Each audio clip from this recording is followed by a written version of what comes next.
their audio won't cut through it all, and you guys won't have to worry about muting each other out. Bonjour. Okay, so... Hi, Justin. Hello. Hey, we love you. We watch you.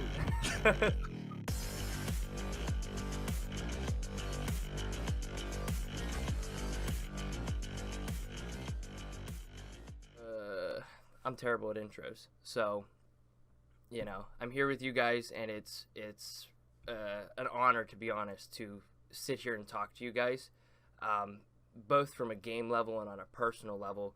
I love Roller Champions, and I love everything about it. If anyone watching doesn't know who these guys are, this is Stephane, product manager for Roller Champions, and Veronique, community developer for Roller Champions, and I'll let you guys go back and forth and talk a little bit about what you guys do. Yep. First of all, I'm not any better at introductions, but still. Oh no.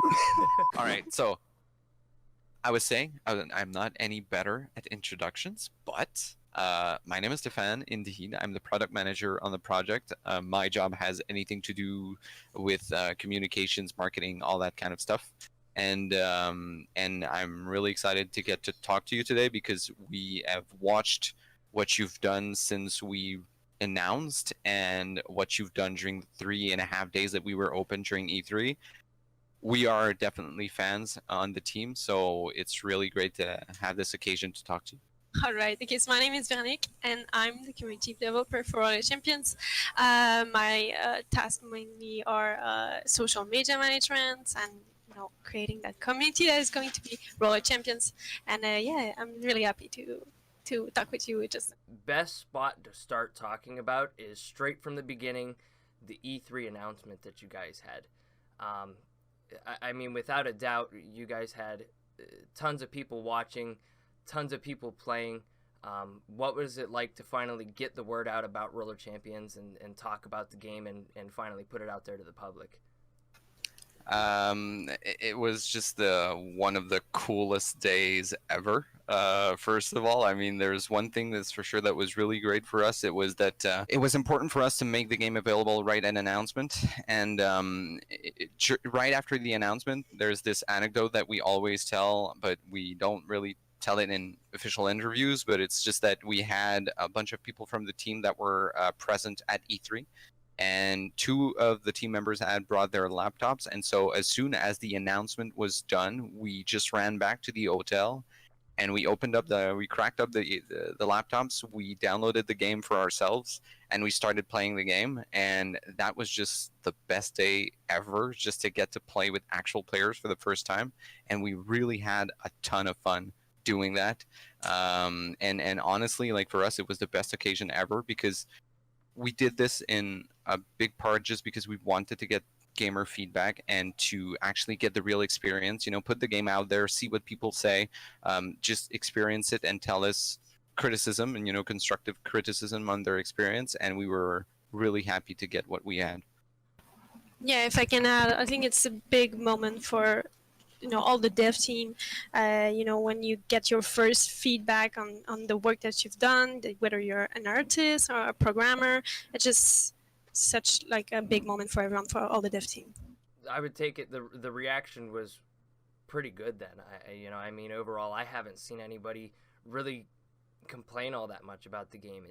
For a pre-alpha, for just this fresh game that was just put right out there, I mean, it was smooth, and a lot of people really had a lot of fun playing it. I believe you guys are onto something. And so we had those 4 days of pre-alpha. How much did you guys play the pre-alpha during those 4 days? And what was it like to finally be able to play against the other players? Did you notice anything in terms of how well they were playing and how high the skill ceiling was? Was there anything that you guys saw in the pre-alpha that you hadn't seen before during your regular testing? Oh yeah, for sure. The anecdote that I was talking about when we cracked open the laptops, I mean, the first thing that surprised us the most is that we had a lot of time playing the game before it was actually announced and before it was actually released in pre-alpha state during E3, and we were expecting to have a 100% ratio win because we were like, we got this. I mean, this is like just a typical day in the office. But at the end of the day, our ratio was much closer to 60-40. I mean, we lost about 4 matches out of 10, which we were like, what the heck? Well, actually, when you get people that are already like used to play competitive games, that coordinate very well, that understand the mechanic right away, you already have like a very high level of players that will just play matches after matches and get really good at it. And we were really surprised to actually lose that many matches, but it was the greatest thing ever because we saw stuff that we never saw when we were testing. So best case scenario, really. Do you guys mind if I ask how many people participated in the pre-alpha? Just a general number estimate? We cannot give like the exact numbers, but what we can tell you is that we had so many people. It's what motivates us, right? It's just so exciting to see how many people came and try and give feedback. It's more than we could hope for. Yeah, we had a bunch, which is, for us, it was really great. Honestly, that's all we can say. But honestly, the number of people that jumped in and played, it really, we were very happy with the results. But for you guys, it's probably a lot more work, and it's probably a lot more difficult than it sounds. Yeah, well, there's a lot of work that comes with it for sure. I mean, there's one thing that, and we've said it, our main objective was just put the game in gamers' hand as fast as possible, and so therefore, that also comes with kind of a responsibility because there's so much feedback that got generated from this experience and it's not just feedback that we can just glance over and say, okay, so X amount of people are liking it, X amount of people are criticizing XYZ, that's fine, but we have our plan and we're just going to follow our plan. No, for us, it should literally, it became action items, it became investigation areas, it became like, okay, let's address this stuff, because it's super important for us. Yeah, we have received so much feedback. We're still like going through some of them and kind of fixing things and improving the game. How long has this game been in development in terms of when it was on a pen and pad? Has this been a plan for a year now, longer? What are we looking at? It's been a while, for sure, and it's still it's a very how can I say, it's pen and paper, I would say. Yeah, approximately that would be it. It's been a little while, and we were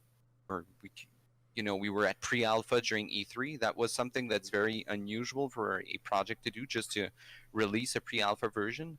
But again, like, I can't stress enough the fact that for us, it was really important to have players on board, like from day one, from that pre-alpha state, just to go in and give that core gameplay to the players and have their reaction firsthand, instead of just like tunneling down and keeping the project like under wraps until it was just a thing that no players could really give feedback on until it releases, basically.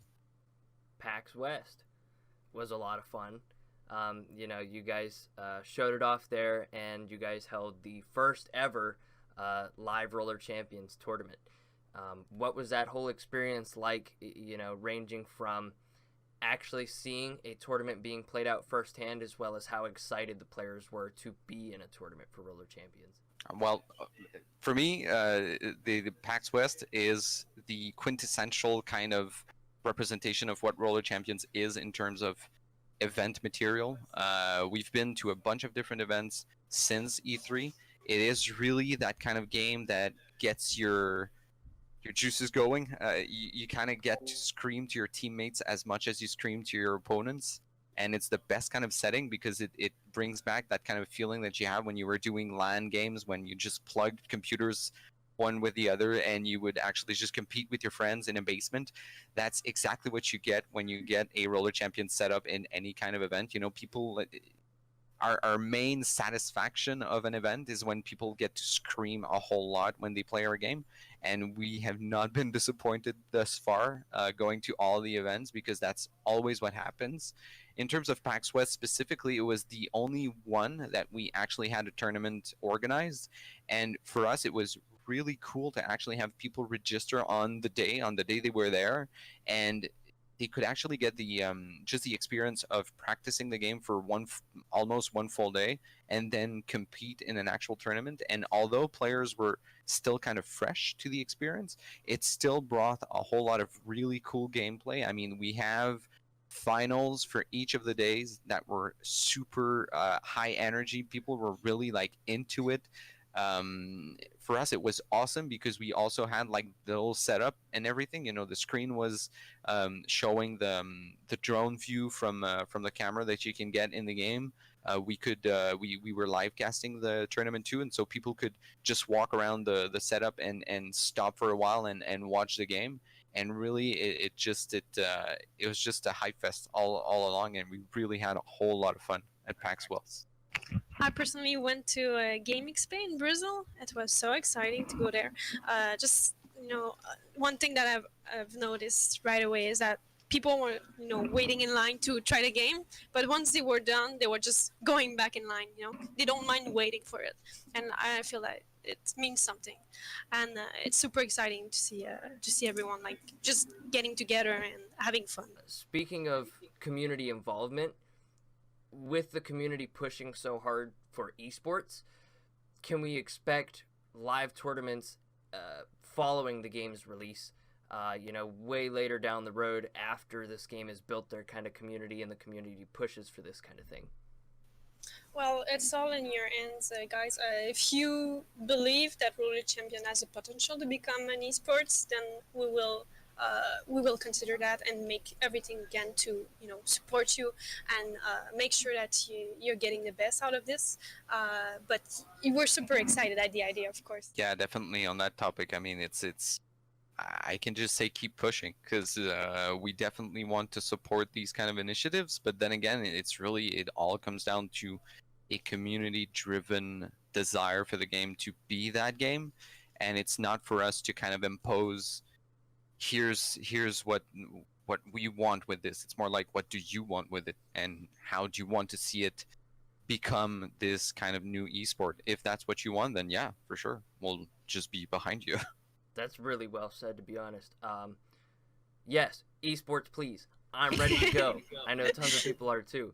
As it really is easy to learn, hard to master in a way, but it's not nearly as hard to master as other games that have that kind of saying along with them. Yeah, for sure. It's definitely something that we want to work very hard on because, as I said, it has to be easy to understand. Easy to understand also comes with the easy to learn, hard to master. If it's easy to learn, then basically you can already enjoy the Roller Champions experience without having to play it firsthand. You can watch it for the first time, understand it, and then get the idea that I can jump into this. This looks easy enough to understand. And then as you play matches, you realize when you see very good players that there's a way to go even deeper and to get even better to the game. Are the developers listening? I hear this question all the time, and I'm super confident that you guys are, but just some reassurance to the community and the players that even though it's been a while since we've had a tweet or updates and things like that, that you guys are here and you guys are paying attention. We are definitely listening. I know that we've been quiet in the past months, but it's because we're preparing stuff for you guys. Definitely not. Don't take that as we forget about you or anything like that. It's really not that. We just want to come strong with something. Something quite interesting, I think, for all of you. In fact, we might have an announcement later in this call, but yeah, we're preparing something. Yeah, I mean, it's really it all boils down to don't take lack of communication as indifference. Really, it's just that we really value the time that you guys have. We really value you as players. We don't necessarily want to just bombard you with stuff that is empty. We really want to kind of engage you with stuff that is going to be to the level of your dedication, to the level of your interest, and really is respectful of you as players. So, for sure, I mean, stay tuned. There's stuff coming down. All right, so let's dive into that announcement. I want to know everything about it. What is it that you guys are up to currently and what's going on? Well, basically, there was an announcement today by Ubisoft that a slew of different titles were pushed out of fiscal year 20 and we're now in fiscal year 21. All that to say that we are given a few more months of development And what it actually means for us is that following this announcement, we're excited to say that we will have a live testing phase starting spring 2020, entering the summer 2020, where you guys will be able to lace up your rollers and come back to the rink and play again and give us a whole bunch of feedback yet again. Because honestly, E3 for us was the best kind of experience in the world. We are extremely happy with how things went during E3. We definitely want to do that yet again, and so we are very excited to do that starting spring and summer 2020. So, in a sense, the game is gonna have another phase during when it was intended to come out. Yeah, we did announce early 2020. We are live testing starting spring and summer 2020. Now, is that early access, or are we looking at a start date and an end date? Those are still details to be defined, but honestly, the way that we see it is that we just want you guys to have access to the game, and definitely when we get closer to that actual date, we're going to be able to give you all the details that that come with it. It's not the last time that we're going to be doing these kind of calls. It's not the last time that we're going to be, you know, just communicating about this. So stay tuned. It's going to be, we're going to have more when we get closer, for sure. And by the way, the person that video bombed for a second while I was doing that was our game director. So he is also a fan. He also says hi. I'm having a blast having all these people come through. It's great. So, with all that in mind, is there anything extra that you guys want to add? Anything you want to tell the community? Anything else that you want to add in terms of everything Roller Champions related? I think we can say that we are super excited to show you more because we have improved like many things into the game. We're excited to have those feedback, to have that taste phase coming up, and well, we'd like to thank players that have tried it at E3 and that have been hard at work building a community like you did, Justin. Yeah, honestly, I mean, thank you very much for all the time that you, Justin, put in both the Discord, both the Reddit at the time of the E3 announcement, anything that you've actually produced, all the content that you have pushed, and all the conversations that you are just keeping alive, because really for us, this is the best kind of signal that we can see as a dev team. You know, we usually just spend weeks after weeks working on the game, and although we keep an eye on what's going on, I definitely like everything that you've done is so great for us. We are really excited to see all the things that are getting discussed about the game, the future, everything that you guys want to see. It fuels us in developing this thing to make it as best as possible for what you want. And honestly, that's all I can say. It's the best pay in the world to see that there's passion met with passion. So for us, it's the best case scenario, really. You hear that, guys? Super grateful and super humbled. I mean, honestly, a lot of people message me and, they tell me that, my server's not going to be the official Roller Champions server and that, other servers are going to overtake mine in time. And I don't think a lot of people understand that I'm just doing this because I love the game. I fully support other Discord servers being made. I support anybody else that shares the same goal as me, which is to keep an eye on this game and try the best as we can to keep the hype rolling while we're just sitting around waiting. This is exactly what I want to do with my time. As far as competitive esports goes, this is exactly where I want to be. And even if it doesn't work out, in the long run, I'm still more than grateful for all of the people I've met through it, all of the friends I've made from it, and all of the experiences that I've had just in these last couple months. With that being said, I am way better at typing than I am at talking. If you want to come chat, you're more than welcome to. The Roller Champions League Discord is down below. You can come hang out with us. No, I think the best thing to say right now is thanks, and stay tuned. Right on. All right, that has been the video. I batted outros. See you later. Bye-bye. Bye.